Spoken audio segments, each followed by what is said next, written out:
So Google, while they might have the ability to do AI, or they might have the ability to do deep machine learning, and they might have some aspects of it, that's not the whole thing, because what they originally started with is still working quite well.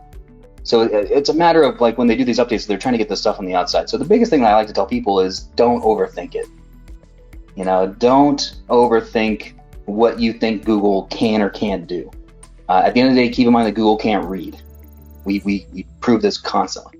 Google can't read what is on your page. It has to look at it how a computer looks at words, and that's from a math perspective. Welcome to Show Me the Nuggets, where each week Joe chats with world-class entrepreneurs to find out the key principles, strategies, and processes that lie behind their outstanding achievements. Now, your host, the no bullshit serial entrepreneur, Joe Troyer. Hey everybody, it's Joe Troyer, and welcome to another episode of Show Me the Nuggets. Today I got SEO expert Kyle Roof on with us. Super excited to have Kyle on. Kyle, I don't feel should need any introduction. If you've been paying attention to the SEO space in the last couple of years, I definitely look to Kyle for SEO advice, especially on page. I think some really cool accomplishments, man, that you've been able to do. I think you're the only person that I know that's ever been de-indexed for on-page optimization. I think you're also the only person that I know that's also ranked #1 for a keyword with a site full of just quite literally lorem ipsum. So super excited to have you on the call today, man. Oh, thanks for having me. Yeah. It should be noted, it's not just on page, but I think it's doing good on page, because people have been de-indexed doing sneaky things. And in my opinion, I didn't do anything sneaky. Gotcha. All right, so we'll dive into that. Sure. Awesome, man. So real quick, tell us about what you're up to right now. I know you got a marketing company or an agency, kind of, so to speak, an SEO company. You're also involved in some software. You're kind of out there as well in the community a lot. So tell us kind of what your initiatives are right now. Sure. My three big things are High Voltage SEO, which is my agency, which we've been running since 2014. And we have offices in Phoenix, in Berlin, and Melbourne, and we do local to national to international SEO. The next thing is my software, Page Optimizer Pro, which is an on-page tool with the idea of you put your site in, you get your competitors, and then it gives you suggestions on how to make your page better. And then the last thing is Internet Marketing Gold, the community that I co-founded, where that's really focused on testing. It's with my business partner, Andrew Steven, and then also Ted Kubitis, who has his own software called CORA, if you're familiar. And he does his own form of testing. Yep. And so we put this group together to bring kind of his test concepts and my test concepts into one area, and with people that were really focused on data-driven SEO and the data science of it. So I'm just going to bring up the obvious here, and we'll just hit the nail on the head right from the start. So isn't it kind of a conflict of interest, right? That you got CORA and the head of CORA and you in the same community, partners in the same community, and you got competing software? Oh, we don't see it at all like that. The software that we have, we think is compatible. That they aren't necessarily one-to-one competitors. CORA does correlational analysis, and it crunches massive data across all the sites that are in a SERP, all 100 sites that show up. What POP does is it zeroes in on very specific areas on a page and very specific competitors, and gives you kind of what we call edge analysis, that you can get an edge here, here, and here by doing these things. So they're very compatible. CORA looks at something like 1,000 possible SEO signals. It doesn't really care if something is or is not a signal. It just looks at if the correlation exists. And actually in my agency, we use them both. So it's no problem for us at all to work together. Plus there's massive market share. It's not, we don't have 1%, between the two tools, we don't have 1% of the market. So we're not butting heads. I love that attitude though too. Like at the end of the day, I think way too many people think like that the marketplace is small, and I can't get any market share to a competitor, and just very small-minded in that regards. And so honestly, I love it. And I just wanted to see how you were going to react, but I love the way that you reacted. Like it's so true. The marketplace is huge, and we might penetrate a couple percent at max, and probably that's the best we'll ever do. So what's the harm, really, even if you were true competitors? For sure.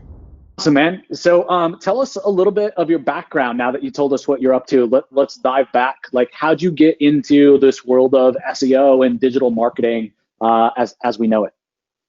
A lot of people know I started as a lawyer. I was licensed in Virginia. I'm a trial attorney, or was a trial attorney. I did divorce, custody, and support and criminal defense.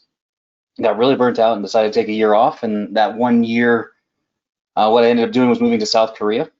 And that 1 year turned into 5. And while there, I started a business, and that business had a pretty technical website that needed to be built. And it took me a long time to get a good team together. And I realized I had a pretty strong team, and I was like, you know what, I bet I could general contract building websites. And that's what I did. And then lots of twists and turns, but basically got into SEO for the recurring income of it. And that the idea that the website build was kind of a one-off, but we've got these people that like us because we're building their site. Maybe we can then also do the SEO. And then that company dissolved after we got raided by the police in India, which was a lot of fun. And they said we had the wrong papers. We had the right papers, but my brother was in jail. I brought him into the company, and he was given the choice of leaving town tomorrow or staying in jail until the magistrate came to sort things out. And my brother was like, well, when does the magistrate come? And the chief of police said, I don't know. So we packed up. Our employees have scattered. We're hemorrhaging clients. And my brother, who does web design and development, said, well, I can take these 4 clients and service them. And I don't code, and I'm not a developer. And so that left me with this brand new SEO thing that we had just started. And of course, our SEO guys are gone. And so that I could pay the rent next month, I needed to learn SEO that day. And that's what I did. So I was able to keep those clients and then service them and then grow the base. And then a little while later, I met my business partner, Andrew Steven. And together, with my clients, his clients, we kind of came together and formed the agency High Voltage. But gotcha. For me, learning SEO meant like survival. Like that I'm going to make it. That's such a crazy story. Yeah. Most people, I think, approach it slightly differently, and I wouldn't recommend the path that I took. But you need to learn SEO quickly. It is one way to do it. Oh man, that's so crazy. So fast forward to today. Seems like over the last couple of years, you guys have grown very quickly. Your personal brand, also your agency, your community. It seems like the ranking of the lorem ipsum got you a lot of notoriety, so to speak. Is that right? For sure, that was a big catalyst. It really demonstrated that I knew what I was talking about, and that these things are true. That you can solve Google. It doesn't have to be a mystery, because Google is math-based, and if you can give Google the math that it wants, you can be very, very successful. But then, so the lorem ipsum thing was very big. What was even bigger was actually getting attacked by Google. And Google came in, and an article was written about the site a few months later. And in that article, they said that I did this to make fun of Google, which is not true at all. I did it to make fun of SEOs. They're the ones that say that all you need to do is write good content and you'll get rewarded. And 6 hours later, the site was de-indexed. And then that night, from like 1:15 a.m. to 1:27 a.m., Google went and de-indexed all my test sites.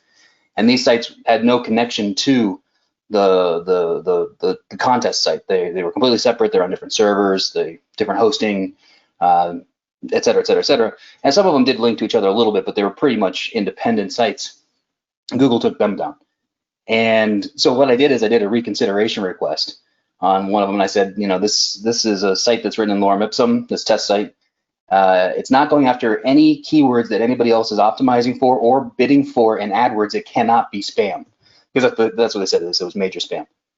And that was rejected. So then I took the whole site down, and I put up the WordPress template, the 2012, resubmitted it, and said, this is just the WordPress template. And they rejected it again, also said major spam. So then I took that down, I put up a one-page site, and I just said, this is my one-page site, and these are original words because I'm typing them as I'm thinking them. And then I submitted that, and they rejected it again, also saying major spam. That to me was perfect, because that validated that this wasn't an accident. This was punitive. They were punishing me for something that I did. And I really felt like that if I was talking nonsense or I was making stuff up or I got lucky, they would have just rolled their eyes and moved on. But the fact that they took the test site or the competition site down and then went after me personally with unrelated sites really just told me that I was doing it right. And that really then blew me up in terms of getting on people's radar, because then people are like, well, I guess that might actually be something. There might be something there. Yeah, Kyle's onto something. So that's such a crazy story. But let's back up. How did you stumble upon or come up with the idea, like, man, you know what I'm gonna do? I'm gonna rank for lorem ipsum. Like, what was the turn of events that kind of transition and happen for this story and the craziness to even transpire? Well, I had already done it. That wasn't the first time I had done this, and I had done it in environments where we were doing a lot of tests for Page Optimizer Pro. Running tests on sites, and it's just so much faster to do lorem ipsum. And then I realized, oh, these sites are ranking, because then we realized that you're giving Google the correct math. And I think it was around, I want to say 2016, I was at a conference where I showed the first page that I was sitting number 4 for a term on page 1 of Google for a page that was written in lorem ipsum. It was also an orphan page that was sitting on a site, on a real site. I just built an orphan page. It had no links going to it anywhere, but then I launched it for this term. And it was a term that these people didn't hire us for, our agency. And I was like, you know what, if they don't want that, just F them. I'll build a site in lorem ipsum and get on page 1 for the term they want. So I knew it could happen. And then this competition came along in SEO Signals Lab, which is a Facebook group. And I was like, let's do this. Let's build a site in lorem ipsum. It's not just all lorem ipsum. The idea is that I then did the math for the term that was needed. And this term was rhinoplasty Plano. So rhinoplasty is a nose job, and Plano is right outside of Dallas. So the target page was in lorem ipsum, and then I copied and pasted in the exact term, its variations, the contextual terms that you need in very specific places, like your H1, paragraph text, H2s, H3s, etc. And copied and pasted the terms into those zones, and then launched the pages. And then I also had 7 supporting pages, like you would build a silo within your site. Also, those were all lorem ipsum, and they had just proper linking structure. Is kind of how it went. So then that's the page that then, at the end of the competition, because it was a 30-day competition, I think I took 5th, but about 3 weeks later, that's when it hit page 1, and then it went number 1 organic and then number 1 maps, which was pretty fun to watch. Wow. Yeah. All right, so a little change up in questions. It seems like you got a lot on your plate, Kyle, right? Like with high voltage, right? And you're done for your agency, all your big clients with Pop, your software, with IMG, your community. Tell me about like your day-to-day involvement. Like where do you sit in each of the businesses? What do you focus on?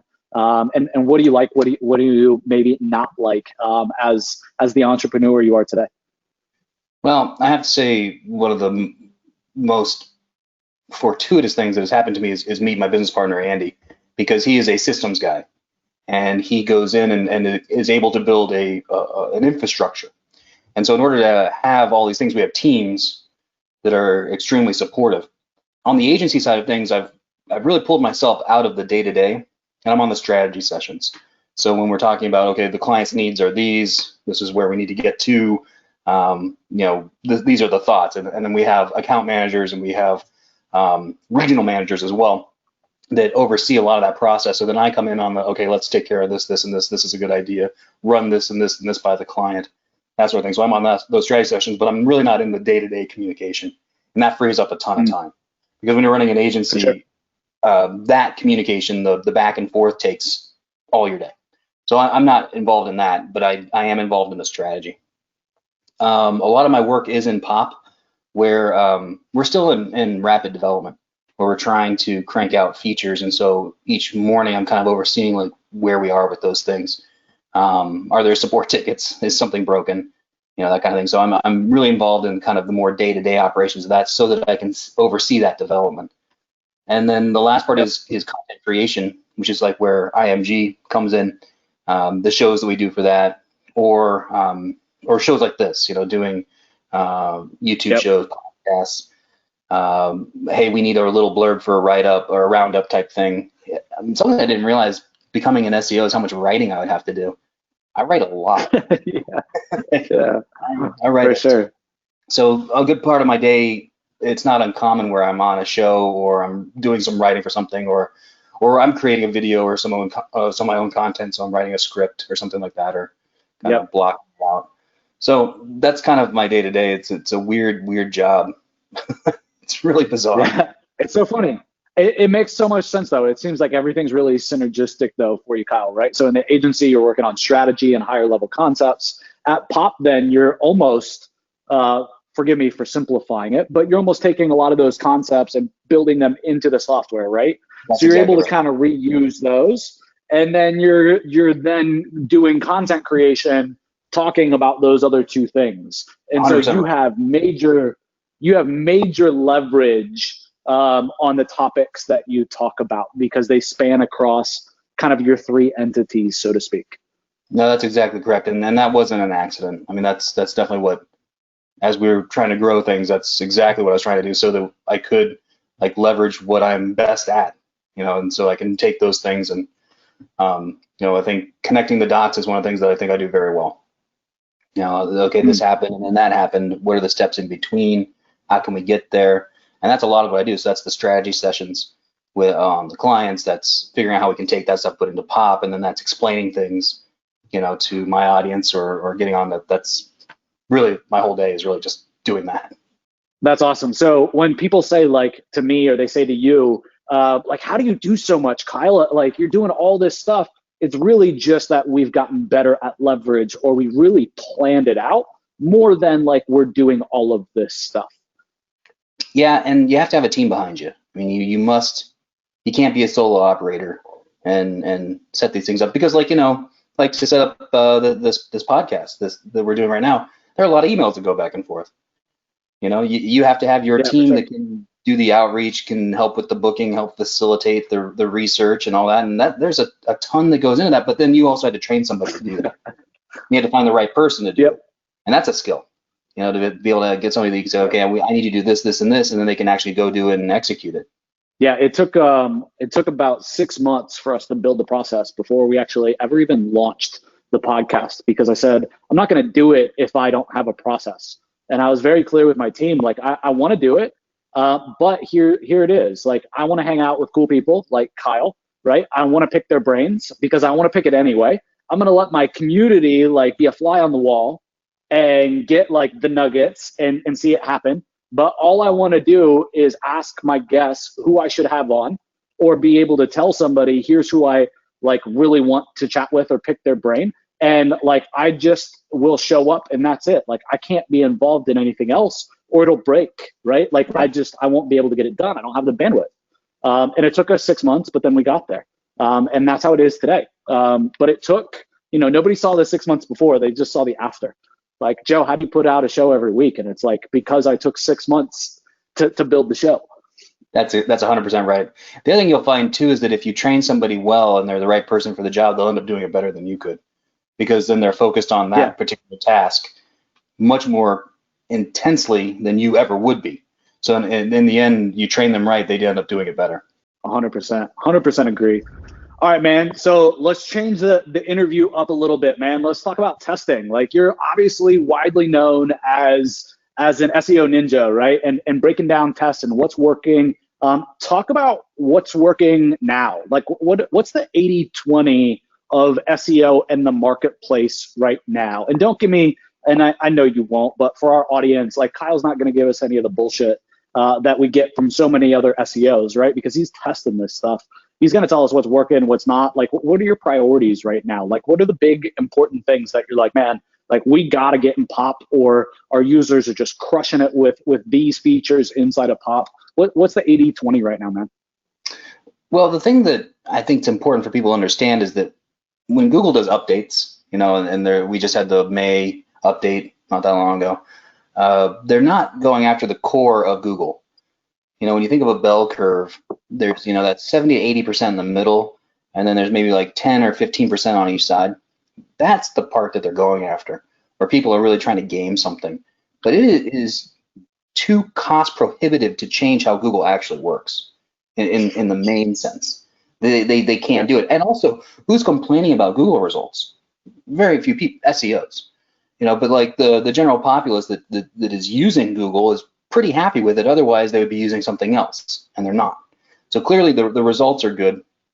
So Google, while they might have the ability to do AI, or they might have the ability to do deep machine learning, and they might have some aspects of it, that's not the whole thing, because what they originally started with is still working quite well. So it's a matter of, like, when they do these updates, they're trying to get the stuff on the outside. So the biggest thing that I like to tell people is don't overthink it. Don't overthink what you think Google can or can't do. At the end of the day, keep in mind that Google can't read. We prove this constantly. Google can't read what is on your page. It has to look at it how a computer looks at words, and that's from a math perspective. So I gotta stop you real quick. You're telling SEOs not to overthink it? Yeah, don't overthink it. Just look on the page. You have your target keyword. Is there any market that has overthought anything more than SEOs overthink SEO? Well, if you come at it without a framework, if you don't have any kind of baseline, what I find is a lot of SEOs are scrambling month to month to come up with something to give their clients. And then maybe it's the latest and greatest, or I heard this and I heard that, and I've been guilty of this as well, where it's almost like you're auditioning for your job every month. So you have to come up with some wowzers sort of thing, and it usually is off base, or like there's some form of it on base, but if you just stayed in your lane and just did solid SEO, where you're just, not to say that I hate the word good content, but just writing good content, and then coming back and editing for SEO so that you're gonna hit what the algorithm wants, you're gonna do way better than half of the SEO schemes out there just with that. And then what if you built some content that supported that page, that was topically relevant, that answered a question about that, and then you link from that page to that page? That's not rocket science. But what's interesting is that the tests constantly prove that works. That's what's really interesting to me, is that we constantly prove that the things that are the most basic or the most straightforward almost always are the best thing. And then when you think about time, budget, energy, those types of things, you're limited. So there's only so much you can do in a day, regardless of the size of your team, and there's only so much money you can spend for a particular client. If you just do the main stuff, you're going to win most of the time. And the tests show that all the time. And it's not sexy, it's not sexy at all, and it's not out of control. And I don't think it's a satisfying answer for a lot of people, because they want the sexy. They want that thing that is just mind blowing. It's like, what we found? This still works. We found that still doesn't work. That kind of stuff. And it's just like, oh, well, I guess I got to keep doing my job. I think a lot of people just want to be able to push one button and it all SEOs, or they have like some magic hack that gets it all done. And really, it's just doing it right. And I think that'll always be. As long as there's an algorithm, as long as it's not manually curated, there's always going to be a need for SEO. And I'm pretty sure within that bell curve, it's all going to stay about the same. For sure. That makes 100% sense. Everybody, have you heard the term chocolate vegetables? I'm not sure that I have.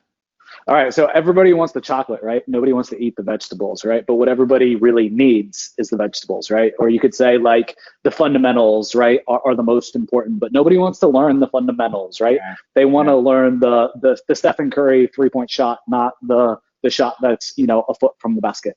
Right, I'm with you. So that's super interesting. Yeah, so I'm curious. It's not sexy, but it gets the job done. It keeps you employed. Definitely. Yeah, definitely. So I'm curious, how do you come up with ideas to test, or how do you grade ideas to test, right? I'm sure you're getting hit within your community and lots of people in the industry with, hey, have you tested this, or have you tested that? And not every test is obviously like created equal. So what's your thought process on, yes, this deserves a test, this isn't deserving of a test, or this is like, yeah, this is like something we gotta test, or this is something like, no, like maybe one day in 100 years, I'd test this. What's your thought process there? Sure. For me personally, a lot of the tests that we end up doing kind of come from something that's related to a client need.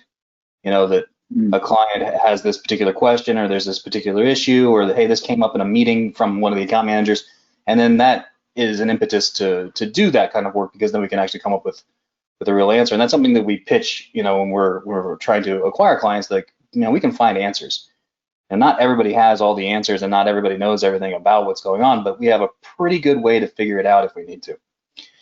So a lot of tests come from that background, but within IMG, we actually have a testing group. We have a community of testers, and the tests are peer reviewed. And what's really fun about that is we have like testing idea concepts or idea boards, but most of the time people have things that they just want to know. And it really shakes out pretty well, where somebody can say, like, you know what, I was interested in this, so I worked on this test. And as a result, you end up with a very wide range of testing types, because some people are more interested in things than others, and they're also then thinking about it a little bit more creatively than saying, okay, we need to bang out this list. You do this one, you do that one. When you let people kind of self-direct, you end up with some very creative things. But what I like testing-wise is, even now there are tests that come out that, oh, I never thought of that. Like it causes you to think in a whole new way. So that's always fun. And we give bounties within IMG for creative tests. Like, so if we do a roundup every 2 weeks, if you have the best test, that's $400. And second place is 100, and everybody who shows up gets $75 just for the time and effort that makes it in. But so awesome. As a result, we get people that are really putting some effort into what they're trying to do. And then everything's peer reviewed, which is extremely important, because not everything you've read online is peer reviewed, and the data has been seen. That's also a big thing. Like, it's one thing to say, like, I did this and this happened, but the data has actually been looked at by somebody else is a very big thing. So when you see anything online that says this is a test or this is a scientific test, one of the first things you want to look at is if anybody has access to the data that didn't run the test. And if they don't, you might want to take whatever it is with a grain of salt. Not 100%. Not that it's doing it to be bad, but it's always good to have another set of eyeballs on things. 100% agreed. And yeah, most of it is not reviewed. So in a world where most of it isn't, you guys, shine very bright with having things peer reviewed. And it's very interesting.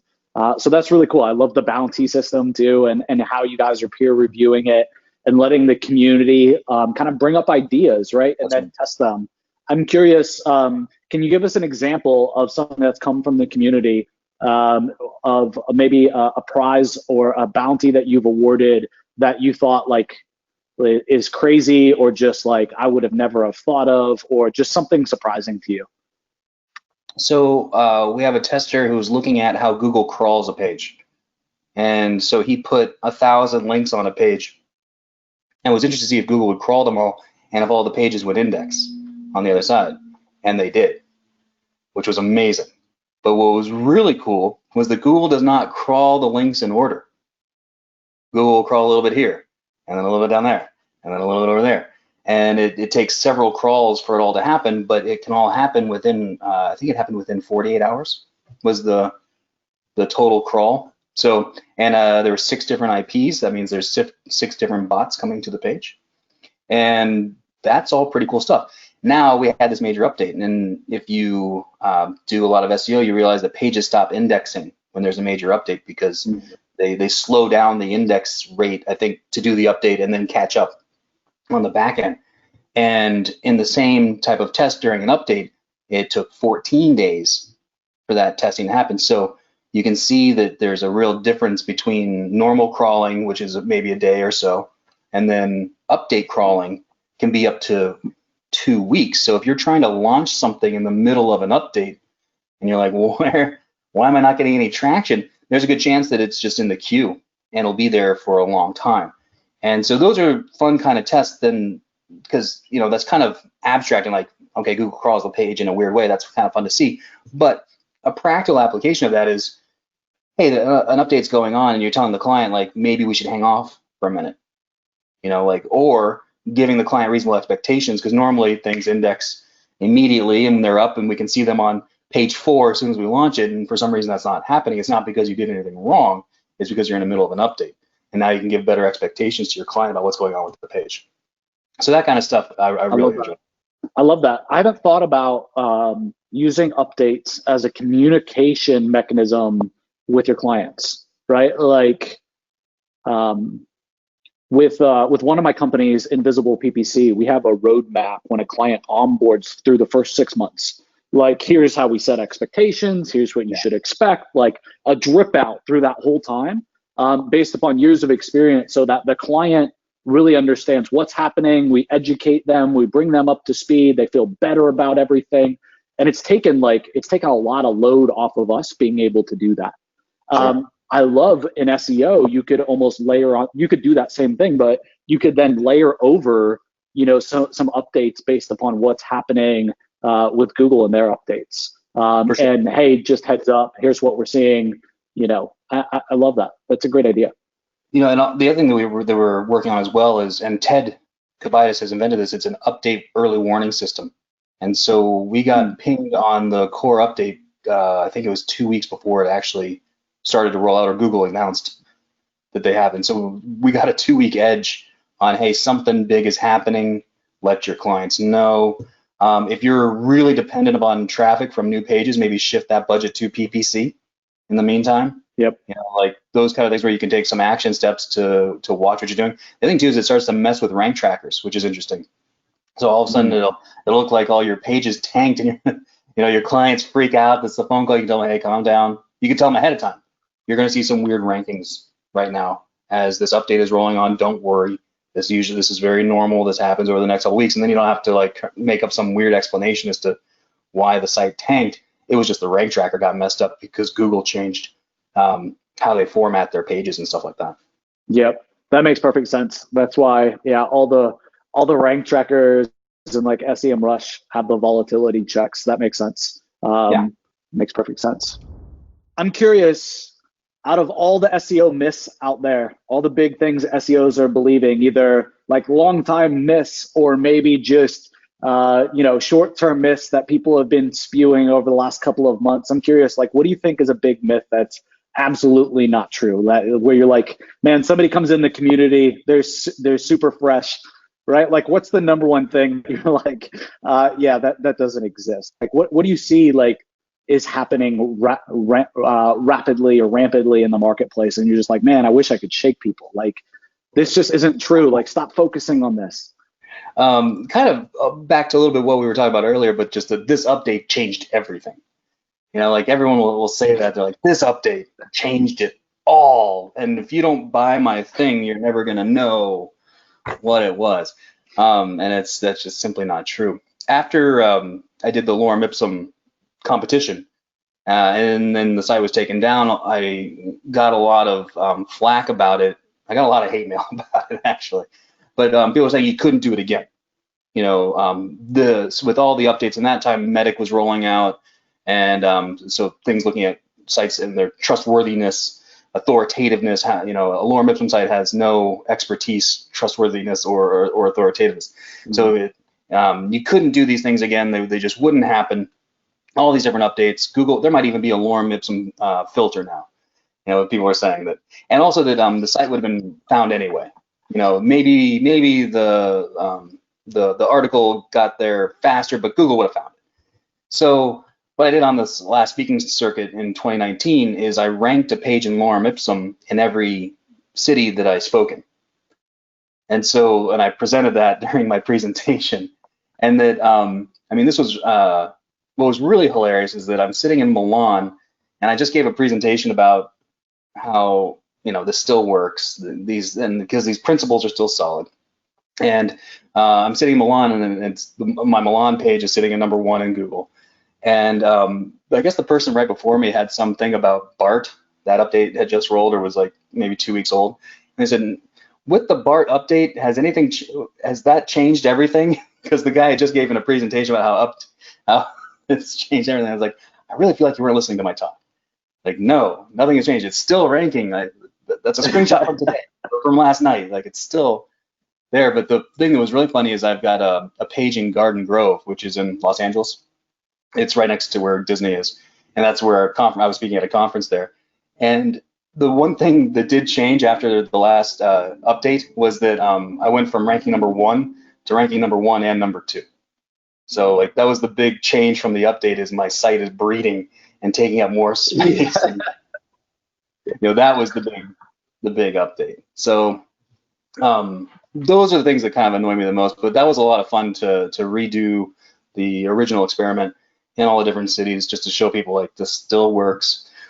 One other fun thing is that I found a site that I did not build. It was a complete copy of my site, the original site, and it was done in Hialeah, which is just outside Miami, I believe. So Miami suburb. So they literally scraped my site and put it up.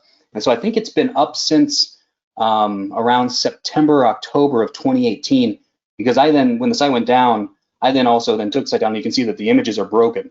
So the images would have been broken somewhere around November. That site is still ranking #1 in Google since then. So we're talking years later. That's awesome. Years later, it's still up. And then one other fun thing about the original test was that, I was ranking #1 organic and #1 in maps. So when the site was de-indexed and taken out of organic, it still ranked #1 in maps for another 2 weeks. And it didn't go down until somebody tweeted about it.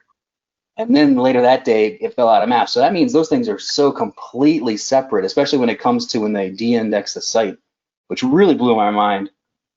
You'd think that they're like just down the hall and they'd be like, hey, we just took this site down, and the maps guys would do something as well, but they clearly don't talk to each other. And it's a completely separate deal. Dude, I'm so glad that you brought up all those points. The copy of the site ranking, like, oh my gosh, like that's just crazy.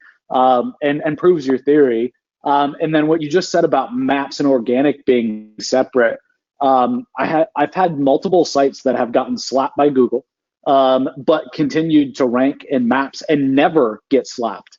Right. Like quite literally never get slapped. So I used to do a lot of lead gen and a lot of pay per call here in South Florida for water damage, and we would get slapped like constantly organically, but in maps they'd still stick.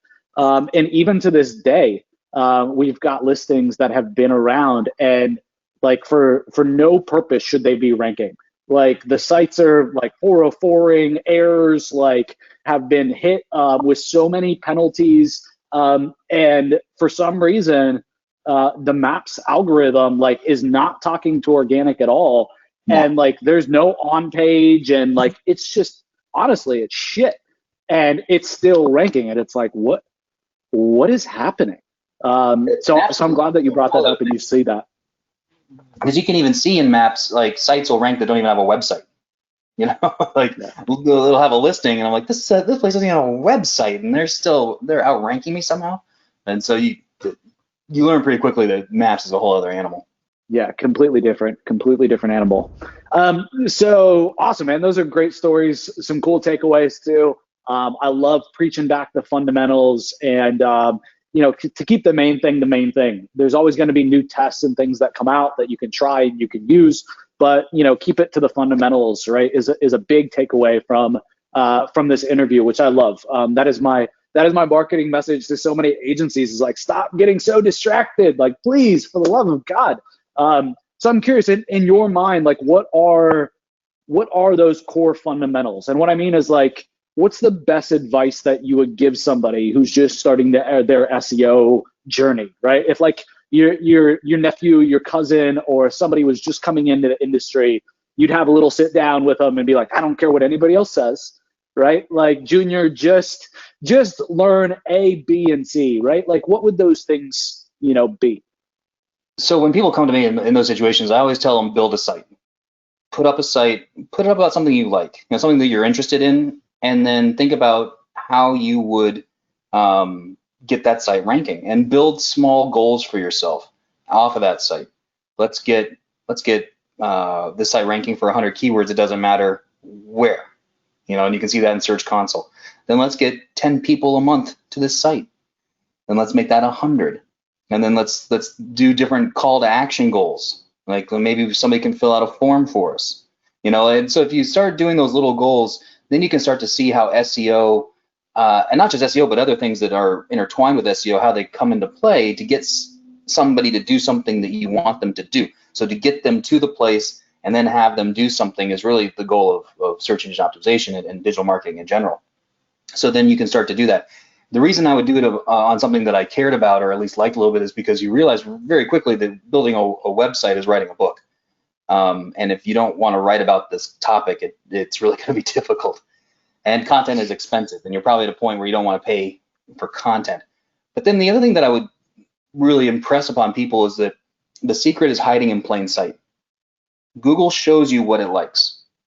It's showing you the sites that it's ranking for your term that you want, and it likes those for their on page, their off page, or a combination of the two. And those are things that you can go and count. You can count what Google wants for your keyword. So you can count how many times your competitors are putting their keyword in their H1s. You can count how many times they're putting variations of that keyword in their body content. You can count using different tools how many backlinks they have coming in or how many backlinking domains. Those things aren't 1,000% accurate, but they're in the ballpark, and it gives you an idea of what you need to do. And then you go out and do those things. Do the counting, put it on your page. Find the low-hanging fruit domains, get them pointing to you, figure out how to do that. And as you figure out those things, just giving Google what it likes, and then maybe doing just a little bit better, all of a sudden you start to rank and you look like a wizard when really all you did was just follow the roadmap that Google gave you. Yep, 100%. Love it. Yeah, super easy, actionable stuff. No huge, crazy out-of-pocket investments. Just become a practitioner. Just start somewhere, right? Learn it, become good at it, and then you'll learn what's important, as well, and you'll build your skill set. So love that, man. So one last question here to wrap this up. This has been awesome, Kyle. I super appreciate your time and love the knowledge that you shared. Instead of asking you to recommend 3 books, which I feel like every podcast does, I ask a little bit of a different question. I'm a voracious reader, but I either read a book from start to finish, or I read the first 5 pages, and you can't pay me to pick it up. No, my brain just shuts off. And so I love asking people that I admire and that I like what's the one book that's been super impactful for you, and the way that you do business and why. And by asking this question the way that I do, it's interesting. Everybody gives me a different answer. And I would have assumed that I would get a lot of the same kind of shallow answers on books, right? Like the ones that everybody talks about, right? And are in all the roundup posts and the best entrepreneurial books and stuff like that, but I don't. And I get gems and I get stuff that I haven't read that I absolutely end up loving. So I'm curious what you think that book would be, man. So I think something that's important about picking books is also where you are at in your business. You could read the best advice of all time, but if your business isn't there, then it's not going to work for you. It's not going to really resonate or make any sense. So I say that caveat because now with Page Optimizer Pro, we're at a point where we are getting some feelers from VCs, and that's a brand new experience for me. And we've spoken to a few, and kind of what that world is all about, which is again a very new thing for me. But Rand Fishkin has a book called Lost and Founder, and it's about how he got kicked out of Moz, his own company, by VCs. And that to me really resonated, especially then now I'm transitioning into this phase. But the one thing that was very interesting is that VCs don't want to invest in a good company. They don't want to invest in a successful company. And they want to invest in a company that's going to make $100 million. And they're going to push you to that point. So it's an interesting thing where you're in business to make money, but that's not really what the VC is looking to do. They don't want to get you to they don't care about a $6 million company. I would be very tickled if my company got to 6 to 8 million, but that isn't their goal. And so that's an interesting thing. So mindset on that, but then also how to make your company actually profitable and sellable. Most agencies you can't sell because if you aren't involved in the agency, you can't get clients, and you're not servicing clients, you don't have the strategy. So, and the same thing with anything that you might want to sell down the road, whether that's your agency, your software, your community even, there has to be a way that you're getting clients in, they're getting serviced, they're getting good results, like going back out without your involvement. And so another thing within the book and those kinds of concepts that we're playing with right now in our agency and also with our software are how to do that, how to have something you can actually sell, or something that somebody would actually invest in. And do you have those processes in place? So Lost and Founder is a great book. Rand Fishkin, however you feel about him, and Moz, it doesn't really matter. It's a well-written book. And he was, so far in my experience, without taking any money, but kind of the experience that I'm having, he's spot on with where VCs are at, and then also what it means to have something that's sellable. So I recommend that book. That's awesome, man. And that's one you see that I haven't read, would be super interested in reading. I don't have any crazy opinions about Rand, but I probably would have never have picked up the book. But hearing how you just described it and why it's meaning something to you, like instantly was like, oh yeah, I got to grab that book. So I love it, man. Case in point. So Kyle, man, I just want to say thank you for coming. Obviously in the show notes, we'll link up everything that you got going on. I'm curious, what's the best place for somebody to connect with you? Is that inside of your community? Yeah, I'm there all the time. So internetmarketing.gold. It's free to join. There are obviously paid sections if you like the tests and stuff like that, but there's a lot in the free area. You can get a ton of value out of it, and I answer questions there, and so does Ted and Andy, my business partner, and then a whole slew of other people that are high-level SEOs are there. So you can ask noob questions, you can ask difficult, complex, expert-level questions, and there's a spot for you. Awesome, man. So thank you so much. Thanks for coming and sharing from the heart, man. Like, very, very valuable interview, and I felt like there was no BS here. You just gave us the nuggets. So super appreciate it, man, and would love to have you back sometime. Awesome. I would come back anytime. Thanks for having me. All right, guys. Joe Troyer here signing out, and this has been Kyle Roof showing us his nuggets.